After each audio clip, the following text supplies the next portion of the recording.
Assalamu alaikum students, my name is Hira Shahid. I hope all of you are fine. Now come to your lecture number 34.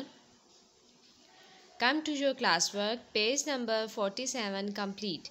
You have to do page number 47 on your book. Page number 48, question number 5, A and B part.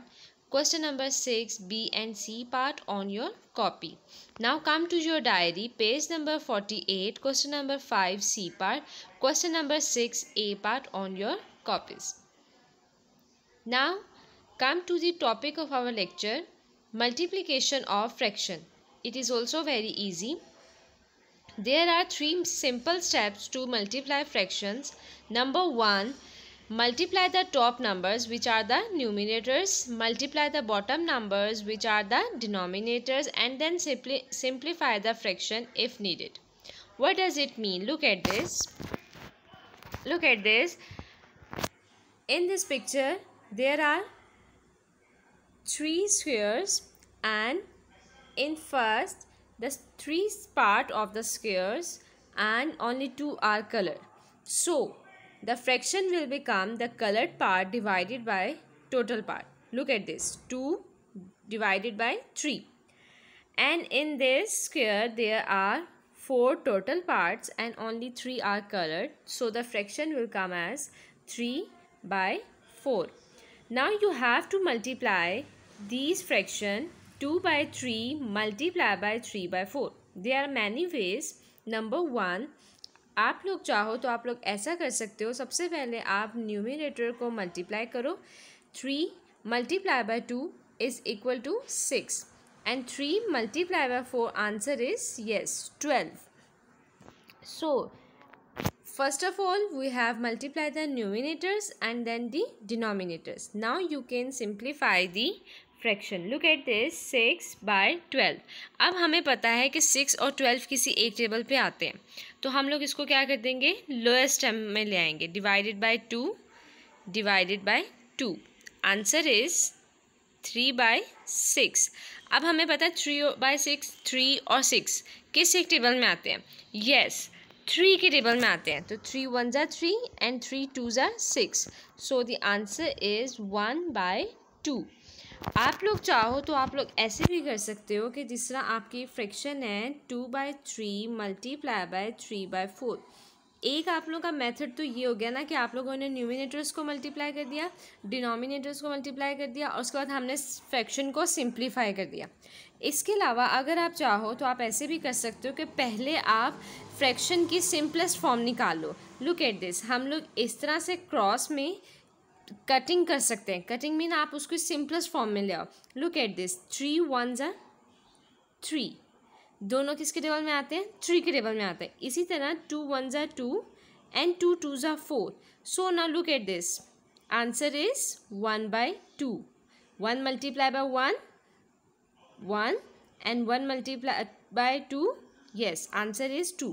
So these are the two methods to solve the multiplication of fractions. आपकी मर्ज़ी, आप जैसे मर्ज़ी कर लो. आप पहले simplify कर लो, फिर आप मल्टीप्लाई कर लो, या आपकी मर्ज़ी आप पहले न्यूमिनेटर को मल्टीप्लाई कर लो, डिनोमिनेटर्स को मल्टीप्लाई कर लो और उसके बाद आप फ्रैक्शन को सिंप्लीफाई कर दो. Now come to this, multiplying the fraction by a whole number. Look at this. अगर आपको इस तरह से कहा जाता है कि अगर आपके पास एक फ्रैक्शन है और आपको कहा जाता है multiply it by a whole number, ठीक है, एक होल नंबर दिया हुआ है, तो उसको करने का क्या तरीका होगा. आप लोगों ने क्या करना है, सबसे पहले होल नंबर को आपने फ्रैक्शन बनाना है. इसका क्या मतलब है कि डिनोमिनेटर क्या है, 1. अब आपकी मर्ज़ी है आप पहले फ्रैक्शन को सिंप्लीफाई कर दो, आपकी मर्ज़ी है आप पहले न्यूमिनेटर्स को मल्टीप्लाई कर दो, डिनोमिनेटर्स को मल्टीप्लाई कर दो, उसके बाद सिंप्लीफाई कर देना. Look at this. 2 multiplied by 3 answer is 6 by 7 multiplied by 1 7. So answer is 6 by 7.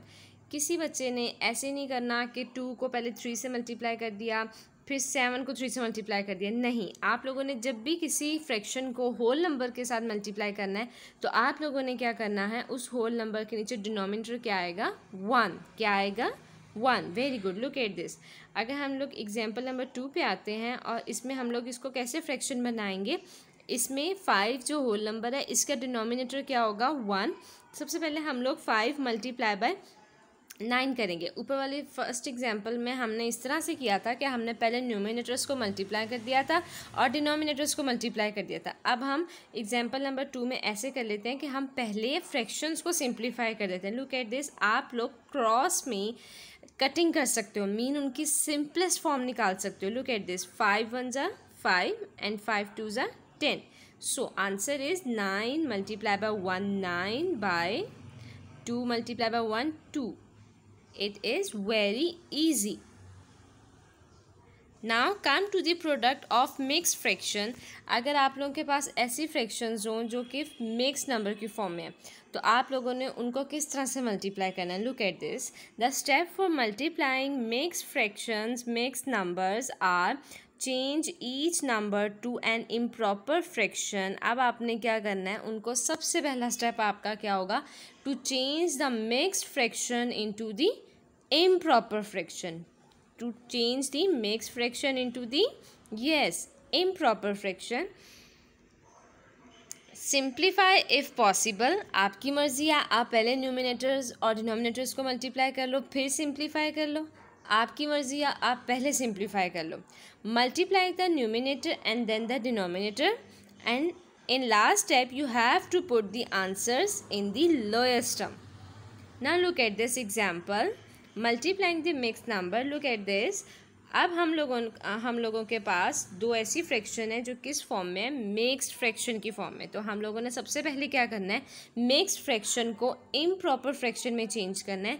4 multiply by 3 12 plus 1 13 by 3 multiply by 5 multiply by 3 15 plus 2 17 17 by 5। अब हम लोग क्या करेंगे, सबसे पहले हम लोग न्यूमिनेटर्स को मल्टीप्लाई कर दिया और डिनोमिनेटर को क्या कर दिया, मल्टीप्लाई कर दिया।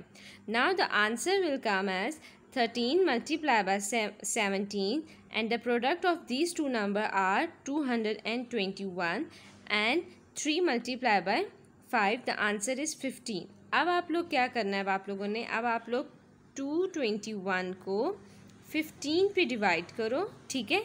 और उसके बाद आप लोगों ने इसका आंसर किस में दे देना है, मिक्स्ड फ्रैक्शन में।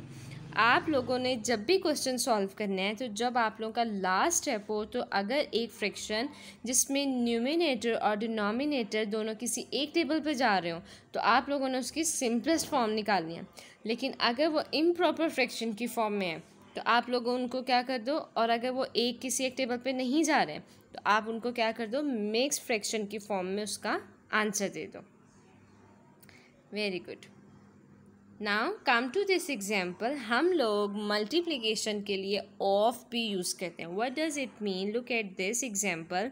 इन this example there are hearts. Now we will count them, 1 2 3 4 5 6 7 8 9 10 11 12. So total number of hearts are 12. And in this we have to find 1/3 of 12. हमें 12 हार्ट्स का थर्ड पार्ट 1/3 निकालना है, ठीक है। तो हम कैसे निकालेंगे, 1/3 ऑफ मीन मल्टीप्लाई बाय 12। आपकी मर्जी है। नंबर 1 स्टेप क्या होगा इसमें, आप लोग 12 न्यूमिनेटर्स को आपस में मल्टीप्लाई कर दो और डिनोमिनेटर्स को आपस में मल्टीप्लाई कर दो। 12 1 ज़ा 12, 3 1 ज़ा 3। Then we will simplify it as 3 के टेबल में 3 भी आता है और 12 भी आता है, तो हम इन दोनों को किस पे डिवाइड कर देंगे, 3 पे। सो द आंसर इज़ 4/1, ठीक है। इसका आंसर आप लोग सिर्फ 4 भी लिखोगे तो वो भी बिल्कुल ठीक है। अब एक और स्टेप हमने क्या किया था कि हम लोग फ्रैक्शंस को सिंप्लीफाई कर लें।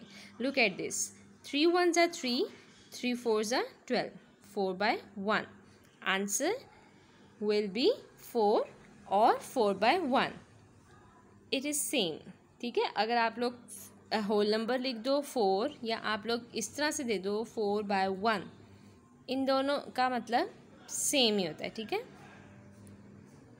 I hope you will understand this. Do practice. Take care. Goodbye.